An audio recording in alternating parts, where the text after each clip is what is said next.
दुनिया के नक्शे पर दो ऐसे देश हैं जिनकी दुश्मनी कभी खत्म नहीं होती, ईरान और इजराइल। लेकिन सवाल यह है, ये जंग कब से चल रही है और क्यों? क्या ये सिर्फ धर्म की लड़ाई है या इसके पीछे दुनिया की सबसे खतरनाक राजनीति चल रही है? आज हम आपको इस दुश्मनी की 100 साल पुरानी कहानी बताएंगे, वो बातें जो शायद आपने पहले कभी नहीं सुनी होंगी। कहानी शुरू होती है 1948 में, जब इजराइल नाम का देश बना।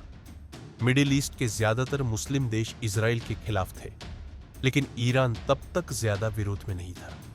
1979 में ईरान में इस्लामिक क्रांति हुई और तब से पूरा गेम बदल गया। ईरान में आयतुल्ला खुमैनी जैसे कट्टरपंथी नेताओं ने सत्ता संभाली और ऐलान कर दिया, इजराइल को खत्म कर देना चाहिए। क्यों? क्योंकि ईरान कहता था कि इजराइल ने फिलिस्तीनियों की जमीन पर कब्जा किया है। ईरान ने सीधे इजराइल से युद्ध नहीं किया, उसने पर्दे के पीछे से जंग छेड़ी। हमास, हिजबुल्लाह, इस्लामिक जिहाद जैसे आतंकी संगठनों को फंडिंग देना शुरू किया। इन संगठनों ने इजराइल पर हमले किए, rockets, bombing, suicide attacks. Israel ने जवाब में गाजा और लेबनान में बम बरसाए। मतलब सीधा युद्ध नहीं, लेकिन प्रॉक्सी वॉर। असल डर तब शुरू हुआ जब ईरान ने न्यूक्लियर प्रोग्राम शुरू किया। दुनिया डर गई। अगर ईरान के पास एटम बम आ गया तो पहला निशाना इजराइल होगा। इजराइल ने जवाब में गुप्त ऑपरेशन चलाए, ईरानी वैज्ञानिकों की हत्या, साइबर अटैक, न्यूक्लियर फैसिलिटीज पर हमला।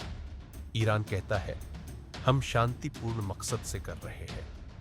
इजराइल कहता है, ये झूठ है। 2024 में जंग और खतरनाक हो गई जब हमास ने इजराइल पर बहुत बड़ा हमला किया। इजराइल ने गाजा को तबाह कर दिया। ईरान ने साफ कर दिया कि हमास और हिजबुल्लाह को हमारा सपोर्ट है। फिर हुआ इतिहास में पहली बार, ईरान ने सीधे इजराइल पर मिसाइल हमले कर दिए। इजराइल ने जवाब दिया, अब तेरे घर में घुस के मारेंगे। अब लड़ाई सीधे दोनों देशों के बीच हो रही है और दुनिया डर रही है कि क्या यह तीसरे विश्व युद्ध की शुरुआत है। इस जंग में अमेरिका खुलकर इजराइल के साथ खड़ा है, वहीं ईरान को रूस और चीन का सपोर्ट मिल रहा है। मतलब ये सिर्फ दो देशों की जंग नहीं, बल्कि दुनिया की बड़ी ताकतें भी इसमें शामिल हैं। यानी अगर ये जंग और बढ़ी तो पूरी दुनिया पर असर पड़ेगा। अब सवाल आपके लिए, क्या ये जंग वर्ल्ड वॉर 3 बन सकती है?